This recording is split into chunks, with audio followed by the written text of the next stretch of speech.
Salut à tous, alors dans cette vidéo je vais vous faire le test complet du DJI Mavic 3 classique. Ça fait plus de 2 mois que j'utilise et je vais vous dire tout ce que j'en ai pensé, c'est parti.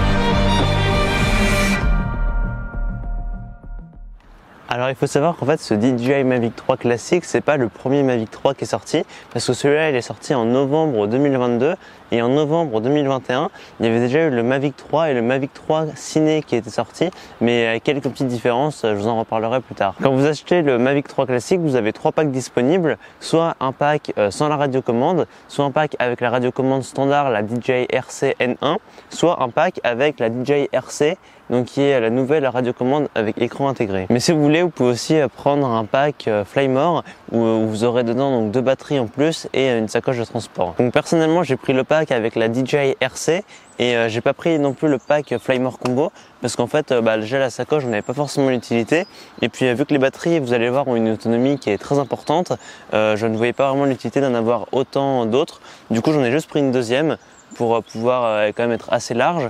Mais sinon, quand vous achetez le pack avec la DJI RC, vous retrouverez dans la boîte donc le drone, la radiocommande, une sorte de muselière qui va permettre de protéger l'entièreté du drone, et puis un chargeur où il va avoir dessus donc 2 prises et qui vont permettre à la fois donc de recharger le drone et la radiocommande. Et puis il y aura également 2 hélices de rechange et 2 petits sticks pour la radiocommande. Alors au niveau de la caméra, on a un capteur micro 4 tiers de chez Hasselblad et qui peut filmer donc jusqu'en 5,1K à 50 images par seconde, en ciné 4K à 60 images par seconde, et on peut même faire de la 4K jusqu'à 120 images par seconde pour faire des vidéos en ralenti. Sur ce drone, on a également 3 modes de couleurs différents. On a le normal, le log et le HLG.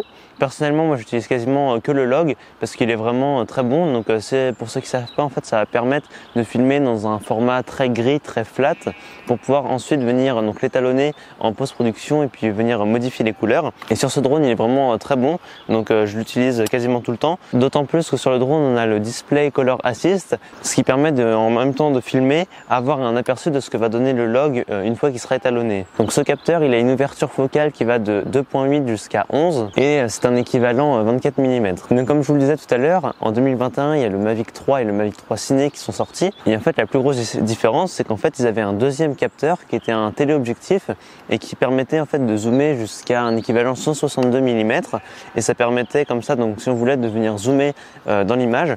Mais vu qu'il y avait une grosse différence de prix et que j'en voyais pas forcément l'utilité, j'ai préféré partir sur le Mavic 3 classique. Mais si on veut, sur ce drone, il y a quand même un zoom numérique qui permet de zoomer en x3. Au niveau des caractéristiques plus globales du drone, il faut savoir que donc ce drone il pèse 895 grammes, ce qui fait que pour la réglementation c'est un petit peu plus souple, et donc il va y avoir certaines démarches qui ne seront pas à faire donc sur ce drone. Au niveau des batteries, on est sur une autonomie qui est assez incroyable parce que DJI annonce une autonomie de 46 minutes. En temps réel, c'est un peu plus aux alentours de 35 voire 40 minutes en fonction de comment on vole, mais donc c'est vraiment très appréciable de ne pas avoir à changer les batteries régulièrement. Avant j'avais le DJI Mavic Mini et c'est vrai que l'autonomie des batteries était plus aux alentours de 25 minutes, et donc c'est vrai que là c'est quand même un confort supplémentaire, et c'est d'ailleurs pour ça que j'ai pas pris le pack Flymore et que j'en ai juste acheté une deuxième supplémentaire. Un autre point qui est vraiment très appréciable sur ce drone, c'est le fait qu'il ait des capteurs d'obstacles qui font à 360 degrés, parce qu'en fait on a 2 devant, 2 sur le dessus, 2 à l'arrière et 2 en dessous.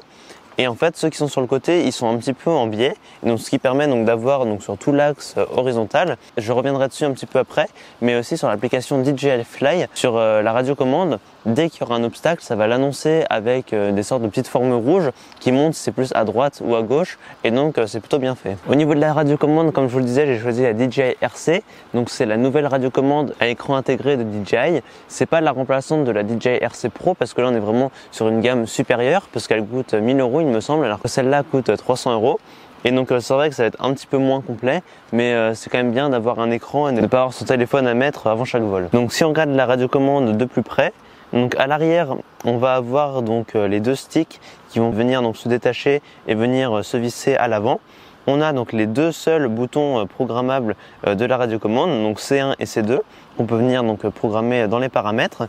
Sur le dessus, on a donc deux molettes, une molette qui va permettre de régler donc l'inclinaison de la caméra et une autre molette qui va permettre donc de régler le zoom, donc comme je vous disais avec le zoom numérique qui peut aller jusqu'en x3. On a ensuite deux boutons qui permettent d'actionner soit donc la photo ou la vidéo. Sur la face avant, donc on va avoir donc les deux joysticks, le bouton pour allumer la radiocommande, donc comme à chaque fois sur DJI, un appui bref suivi d'un appui long. On a au centre donc une sorte de petite molette qui va permettre de choisir donc le mode de vol, donc soit le mode ciné, soit le mode normal, soit le mode sport. Donc ça va permettre de régler la rapidité du drone. Et puis ensuite on a le bouton donc pause et RTH qui va permettre donc si on appuie une fois de mettre le mouvement en pause, et si on reste appuyé plus longtemps, de venir déclencher le RTH. Sur le dessous de la radiocommande, on a donc un port micro USB qui va permettre de recharger la radiocommande. On a également une petite trappe qui va permettre de ranger la carte micro SD et puis un autre port USB-C.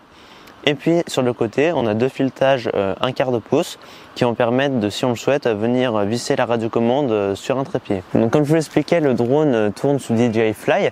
Donc c'est vrai que cette application au début elle était un petit peu critiquée parce que notamment au niveau des professionnels, ils trouvaient que les fonctionnalités étaient moins bonnes que l'ancienne application qui était DJI Go 4. Mais au fur et à mesure des mises à jour, elle commence vraiment à bien se compléter. Au niveau de la portée entre la radiocommande et le drone, la portée théorique est de 12 km, même si la réglementation en France oblige à garder le drone à vue. Donc on se retrouve maintenant sur l'interface de DJI Fly pour voir un peu plus en détail qu'est-ce que l'application propose. Donc si on commence, donc, en haut à gauche, on va avoir le choix du mode. Donc comme on l'a vu tout à l'heure, qui se choisit directement sur la radiocommande. Donc soit le mode ciné, le mode normal ou le mode sport. On va avoir ensuite l'état actuel du drone. Donc là, vu que je suis à l'arrêt, il me dit quels sont les dangers potentiels. Donc quand c'est en orange, ça veut dire que le décollage va être possible, mais qu'il va falloir être précautionneux. Quand il va être en rouge, c'est qu'on ne pourra tout simplement pas décoller. Et quand il sera en vert, c'est que la situation sera optimale. Si on regarde maintenant en haut à droite, donc on va voir d'abord la batterie restante. Ensuite, on va avoir donc le temps de vol restant. Vu que là le drone est à l'arrêt, il va y avoir aucune information d'inscrite. On va avoir également la connexion à la radiocommande, le nombre de satellites, donc là pareil vu que je suis en intérieur il n'y en a aucun, et puis la hauteur par rapport au sol. Ensuite les trois petits points, donc si on regarde ça va être les paramètres, donc là je vais peut-être pas trop m'attarder dessus parce que ça risque d'être un petit peu long, mais je ferai peut-être une vidéo plus en détail sur le sujet. Donc tout en bas on va avoir le choix du mode, donc soit déjà le mode pro ou le mode auto. Moi personnellement je suis toujours en mode pro parce que ça me permet vraiment de choisir manuellement mes paramètres. Une fois qu'on est dans le menu pro, il y a deux possibilités. Soit on va dire des paramètres plus généraux, on va pouvoir choisir la balance des blancs. On a ensuite donc les résolutions, donc comme je vous le disais tout à l'heure, on peut aller de la 5,1K jusqu'en 1080p. En 5,1K on peut aller jusqu'en 50 images par seconde, mais la plupart du temps on reste à 25 images par seconde. On a ensuite donc le stockage, donc la carte SD et puis les 8 Go de stockage interne. On va également donc avoir le choix donc de la couleur, donc soit du normal, du D-Log ou du HLG, avec donc le fameux Color Display Assist. On va pouvoir donc choisir d'enregistrer au format H264 ou H265, au format MP4 ou au format MOV. Donc ensuite on va maintenant passer au réglage donc caméra. Donc on va pouvoir régler les ISO, l'obturateur et l'ouverture. Donc là ça va choisir en fonction de la luminosité et du style d'image qu'on veut avoir. En bas à gauche on va avoir différents repères. On va avoir la hauteur et la distance à laquelle est le drone par rapport à la radiocommande. On va également avoir le bouton pour le décollage ou pour l'atterrissage. Une fois qu'on est en vol, on a également la possibilité d'appuyer sur la radiocommande pour effectuer un RTH. Et puis on va avoir le bouton pour ajouter des waypoints si on le souhaite. Et donc bien entendu un des menus les plus importants est celui donc, qui se situe à droite. Donc là on va pouvoir lancer donc, avec le bouton rouge l'enregistrement, donc pour lancer par exemple une vidéo ou pour l'arrêter. On va également pouvoir directement depuis l'écran zoomer ou dézoomer, même s'il y a la molette qui permet de le faire. On va également pouvoir choisir si on souhaite d'être en focus manuel ou en autofocus. Donc ensuite, on va pouvoir accéder en dessous le bouton REC aux différents dossiers donc, qui ont été enregistrés. on va arriver directement donc dans la bibliothèque. Et puis donc au-dessus du bouton Rec, on va avoir donc tous les menus vidéo, donc vidéo et photo que l'on va pouvoir choisir. Donc en mode vidéo, on va avoir soit le choix entre le mode normal, donc on va dire le format standard de vidéo, soit le mode nuit. Donc en fait là, ça va permettre de monter les ISO sans avoir trop de grains dans l'image. Et donc c'est plutôt bien quand il commence à faire assez sombre pour avoir une luminosité qui reste correcte. Et puis donc on va avoir un mode ralenti, donc qui va permettre de filmer donc en 4K à 120 images par seconde. Mais comme on vient de le voir, là il va y avoir un crop qui est quand même assez important dans l'image. Là, on s'en rend compte parce qu'on est en intérieur et qu'il n'y a pas beaucoup de profondeur de champ, mais quand on est en vol, on s'en rend moins compte. Alors au niveau des réglages des photos, donc on va avoir le choix entre les prises de photos uniques, les prises de photos AEB. Ça va permettre de prendre plusieurs photos avec un éclairage différent pour choisir celles qui correspondent le mieux par la suite. Un mode de photo rafale, donc par exemple c'est pratique ça pour le sport. Par exemple il y a un mouvement et qu'on veut immortaliser un moment précis, on va pouvoir choisir le mode rafale. Puis également un mode photo intervalle. Donc maintenant on se retrouve directement donc sur un plan que j'avais enregistré en vol, donc où c'est un exemple d'un mode de vol automatique donc qui est le Droni. Comme vous voyez avec le petit cercle vert, on va venir sélectionner un sujet et le drone va venir automatiquement réaliser un mouvement. Donc là il s'agit donc du Droni et donc en fait il va venir reculer et monter en même temps et ça permet comme ça d'avoir des plans automatisés.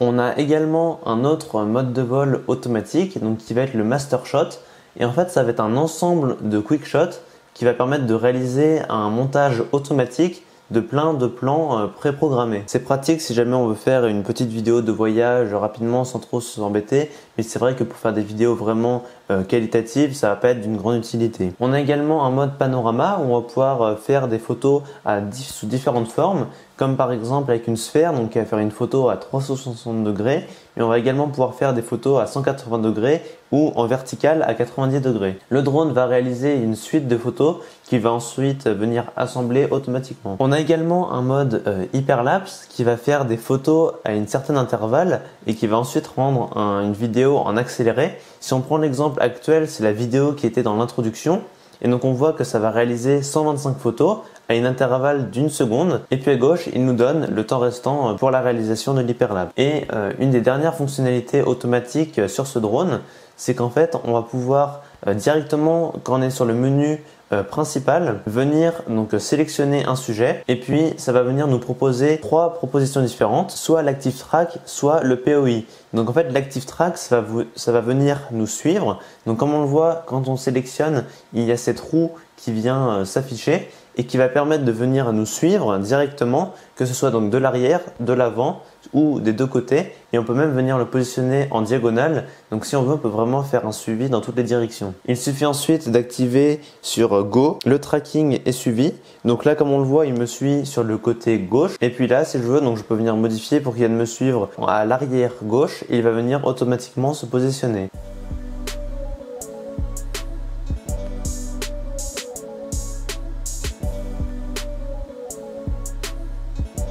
Même si on commence à courir, le drone va réussir à continuer de suivre le mouvement et va accélérer.